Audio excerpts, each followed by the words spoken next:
Take a look at these building facades in Singapore, and these in New Delhi, New York, and Hong Kong. Notice anything? In these parts of the world, life without air conditioning can be uncomfortable or downright dangerous. More than a dozen people have died in India in the past 2 months due to a severe heat wave. A fierce heat wave. Heat wave. Heat wave. But that brings us to our dilemma. The technology needs lots of energy. In fact, cooling building accounts for 10% of our global electricity consumption, and that's bad news for global warming. It's a vicious loop. We cool the indoors, but we warm the outdoors, therefore generating the need for more cooling. But there are solutions, some traditional, some modern, that don't eat up massive amounts of energy. So, can they help us break out of this vicious circle? The story behind this conundrum begins in New York City in 1902.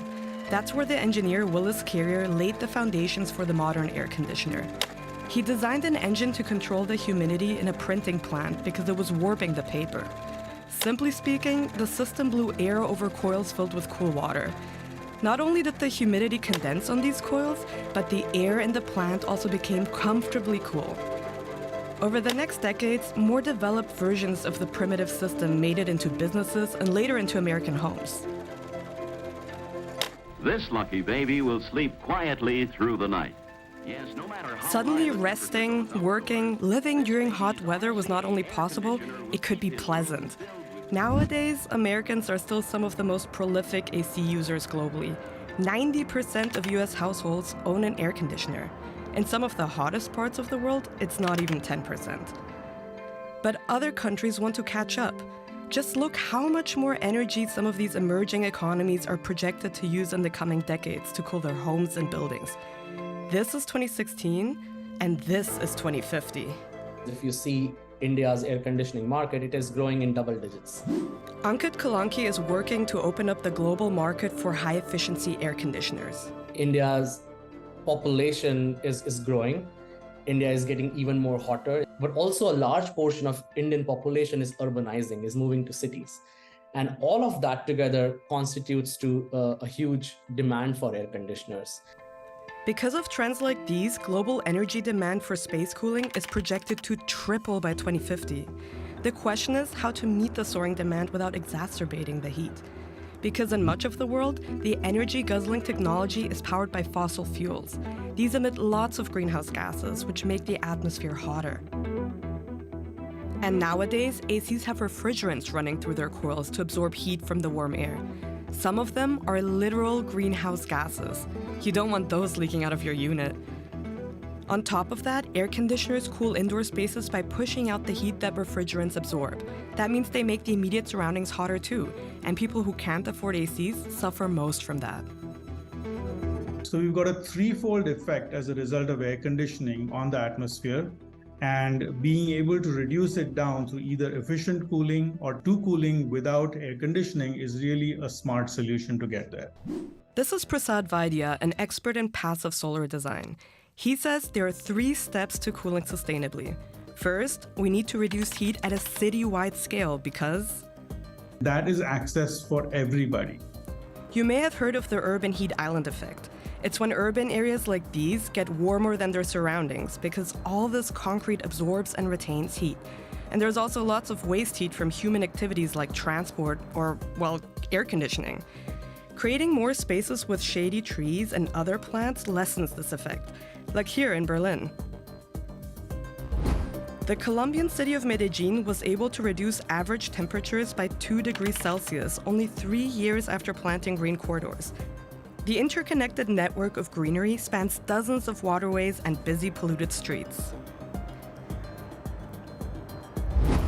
And minimizing heat expelled by cars also makes a difference.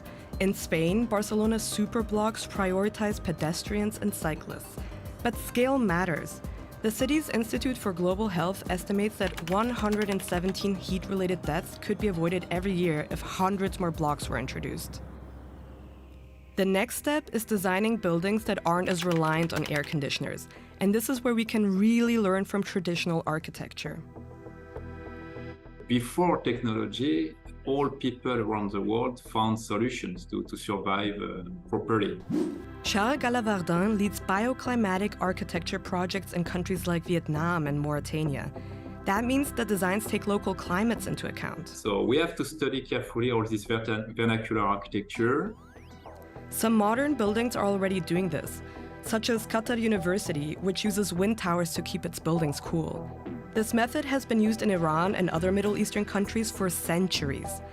The so-called wind catchers are designed to trap fresh air and direct it indoors. The hot air gets pushed out. You may also have noticed that houses in hot climates are often white. Some countries like India are bringing back this approach by painting roofs with lime-based whitewash, which absorbs less heat. This can reduce indoor temperatures by 2 to 5 degrees Celsius. When designing new buildings, bioclimatic architects tend to combine different sources of inspiration, but they will all tell you location is everything. You have to pay attention about the sun orientation and make sure your facades are not exposed to the direct sun. And then we usually study carefully the wind direction. Knowing the wind direction is important to design openings that encourage cross-ventilation. Other features that can help stave off heat are shading devices that keep the facade cool, and insulation prevents heat from traveling through your roof, for example. Galavardin says these methods can reduce indoor temperatures by about 5 degrees Celsius, while ceiling fans can help circulate this cooler air. ACs may still need to be used sometimes, but to a much lesser extent. The problem, in many countries going through a construction boom, new buildings often look like this. Builders tend to build them with floor-to-ceiling glass. And that's a real problem because every time you put glass into a building, you turn it basically into a hot box. It's like a solar cooker. Architects and engineers say this aesthetic is popular because it's perceived as sleek, modern, and lets in natural light. Changing that would require more rigorous building regulations around energy efficiency and a massive cultural shift to actually get them enforced on the ground. In most of the architecture school, it's still not, we are not trained for this. When you ingrain that into their sort of business as usual approach, you will get the solutions. Another big obstacle is that this approach tackles new constructions. But what about all the old, badly insulated buildings that already exist? This takes us to our next solution, more efficient air conditioning. Because there's no technological reason for ACs to use as much energy as many commercial models do now. The AC industry is rooted in a roughly 100-year-old technology. It's been working convenient, at the switch of a button, we get cooling. This is Neha Sachar. She works to make climate-friendly cooling more accessible. There hasn't been a lot of motivation or market factors that have spurred innovation. And you really see how wasteful ACs can be in places like India, Singapore, or parts of the US, because this is where it often gets humid. About a third of the energy is used for managing humidity. While some modern models have a so-called dry mode to target humidity, Kalanki says air conditioners are still pretty bad at measuring how much moisture is in the air, and consequently, how much moisture they need to remove for optimum comfort. So, many people simply blast their ACs to overcool the room and get humidity down to a desired level.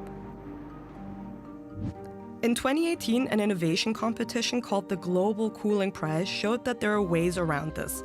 RMI, a US nonprofit dedicated to sustainable energy use, cooperated with the Indian government and a global initiative called Mission Innovation to elect 2 winning teams. They used better controls, they had better sensing capabilities, and they were able to sense both the temperature and the humidity. And that's how they were able to optimize the performance of an air conditioner. Paired with other technological improvements, the 2 groups came up with models that had a 5 times lower climate impact. Kalanki says one of the teams wants to put its unit on the market in 2025, but that comes with a set of challenges. The market's testing standards need to be updated so the performance review takes into account how efficiently the air conditioner controls humidity. Large buyers also need to come on board to bring down the cost. And consumers need to be incentivized to buy more efficient models, even though the sticker price may be higher. while the more efficient air conditioners are costlier upfront, you save much more energy over the 10-year lifetime of that air conditioner, and therefore that total cost of ownership is about half of the standard products. But that's where the challenge lies. Either consumers don't have that financial ability to spend that money upfront, or they're just not aware about it. But what if we thought about efficient mechanical cooling on a much larger scale? A system like this is already functioning in Singapore. Here, an underground air conditioner touted as the largest in the world cools residential buildings, banks, malls, and this iconic hotel. The technology is called district cooling, and it can save up to 50% on energy and emissions. That's because having one big plant cooling an entire district makes it super efficient. The water is chilled 25 meters below the ground before it's piped across different buildings. The challenge for district cooling is in terms of infrastructure, right? It's a big capital investment, and it requires a lot of infrastructure. Cities like Toronto, Paris, and Hong Kong have already taken on the colossal task of cooling dozens of buildings with one system. In some cases, district cooling makes use of networks that already exist. Most of the system in Paris runs through the city's sewage network. But for the most part, district cooling is better suited for new constructions. For example, Gujarat International Finance Tech City, also known as Gift City. While building the new hyper-dense Indian district, developers had a blank canvas to implement any cooling solution they wanted. Their choice? District cooling, because it's more efficient and cheaper to maintain. This may sound utopian, but like all other solutions, it requires lots of upfront capital, know-how, and of course, awareness. Still, experts say this type of investment is urgently needed, whether it's on a citywide or neighborhood scale, or in broader technological innovation, especially in places like India, China, and Indonesia, where AC usage is projected to soar. We don't have an option. We don't have enough energy in the world to be able to do all the cooling that's needed, even if we try to do it as renewable energy. Feels like slow steps, and sometimes they are, but we are certainly making our way towards a better way to cool our built environment. The good news is, cooling doesn't always have to look like this. But if we don't move in a more sustainable direction fast enough, we risk staying trapped in a solution that is actually part of the problem. I know I wouldn't have survived the summer without my trusted fans. I'm wondering, how do you cool your home, and would any of these solutions make a difference in your life? Let us know in the comments, and don't forget to subscribe to our channel.